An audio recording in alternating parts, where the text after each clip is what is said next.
Hello po sa inyong lahat. Ayan. Makati yung kamay ko.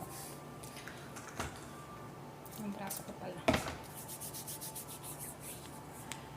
So, ang next po na gagawin po natin ngayon is mag-recording or in Japanese, kiroku suru.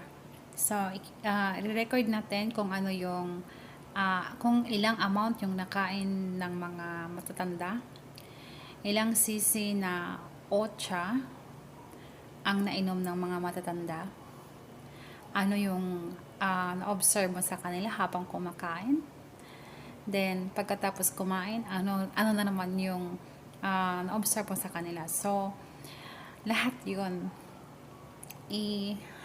i-document natin or i-record natin. So, yun yung tinatawag na sokuji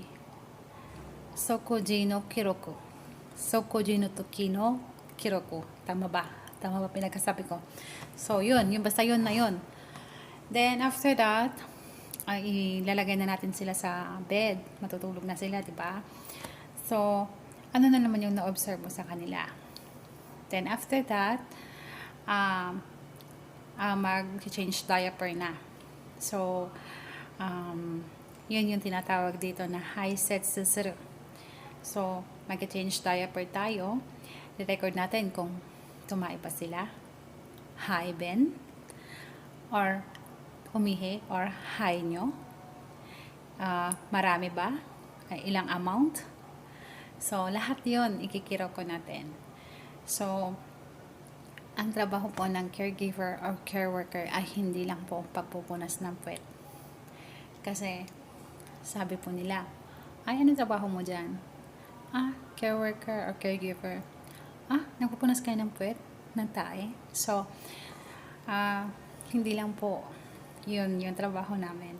Although meron yun. Talaga, nagpupunas talaga kami ng puwet ng mga matatanda. Pero hindi lang po yun ang highlights ng trabaho namin. Very vital po ang role namin bilang care worker po. So, hindi lang pagpupunas ng puwet. At the same time, marunong ka dapat mag-documentation or mag-kiroko in Japanese.